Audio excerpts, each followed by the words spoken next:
Hey friends, we're going to go ahead and finish up the last two chapters of the book, our Diamond Mystery book. We're on chapter 7 and chapter 8.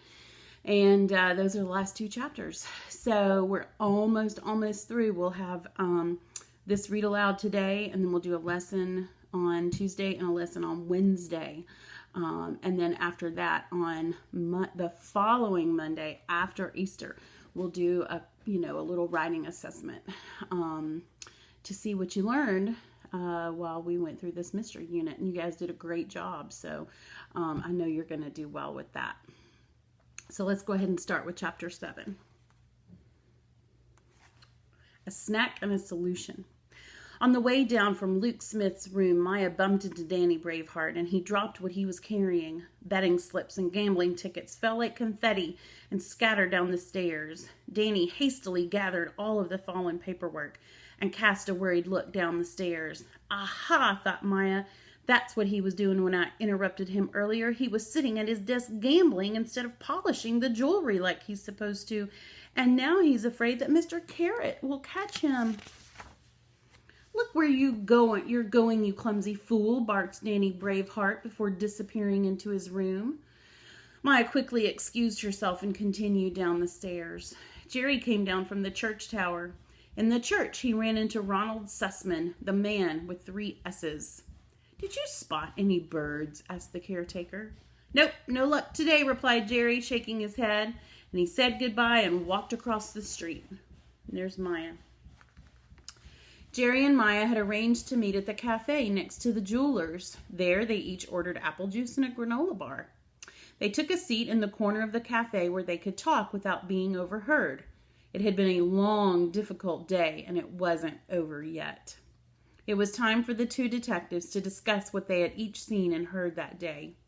They sat in the cafe for an hour, talking and comparing notes. Jerry saw a lot that Maya couldn't have, and Maya filled him in on what she heard while she was working in the store. The 2 of them put together what they knew, and the clues fit together like the pieces of a puzzle. The waitress was surprised when she checked on the 2 children. They had barely touched their food. After a while, Jerry and Maya nodded at each other with satisfaction and got up from the table. All of the pieces were in place, and they knew who the thief was. Jerry and Maya entered the jewelry store and walked toward Muhammad Carrot's office. They knocked, but nobody answered. Strange. Where could he be? Carefully, Maya nudged the door open. It wasn't locked, so Maya gently pushed it open. And inside, they found Mr. Carrot lying on his back on the brown sofa. He wasn't moving. Was he dead? Jerry and Maya rushed over. Thankfully, he wasn't dead. He was breathing, but he was lying completely still, staring blankly ahead. He must be in shock, thought Jerry. The 2 detectives saw tears running down Mr. Carrot's cheeks. They dripped to the floor where his earlier tears had already begun to form a little puddle. And there he is, lying on the sofa. You can see his little puddle of tears. Today, a 7th diamond was stolen, he sniffled. It's over. I will have to sell my beloved store. Not so fast, Mr. Carrot, said Maya. We think we know who has stolen your diamonds. In a flash, Muhammad Carrot sat up on the sofa, his eyes wide. Chapter 8. Who, why, and how. Let me guess, said Muhammad Carrot, eagerly wiping tears from his mustache. It must be Vivian. She's disappointed because she's not getting a raise. She stole my diamonds so she could build a new house, and then she buys expensive necklaces and clothes with the money instead. Oh, how could she, groaned Muhammad Carrot. Vivian is innocent, said Maya, but she has a fiancé, a rich man who showers her with presents. Vivian didn't steal your diamonds. The only thing she's guilty of is kissing customers at work. I know who it is, cried Mr. Carrot, jumping up. It's Danny Braveheart, that crafty old fox. He's cheated me.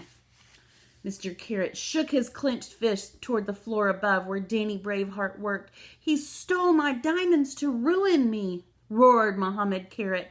Once he has enough money, he'll buy back the store that his father once owned. Of course Danny Braveheart wants to get rich, agreed Jerry, but not by stealing your diamonds. He gambles on horse races. Danny Braveheart isn't a particularly friendly or dedicated employee, but he isn't a diamond thief. Muhammad Carrot sank to his knees, weeping with rage.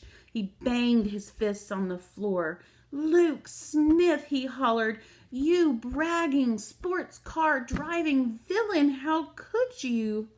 Muhammad Carrot fell silent. A wrinkle appeared on his sweaty forehead. Yes, how could he asked. And he looked at Jerry and Maya. How on earth did he get the diamonds out of the store? And where is he hiding them?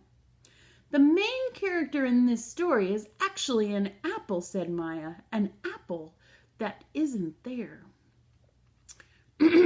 Mr. Carrot scratched his head, Jerry scratched his nose, and Mr. Carrot clearly didn't understand, so Maya continued. Every morning, Luke Smith brings an apple to the office, but he doesn't eat it, and he doesn't take it home.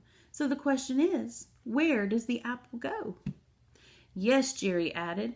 In the mornings, Luke works alone in his room, and that's when he takes the opportunity to press one of your diamonds into his green apple.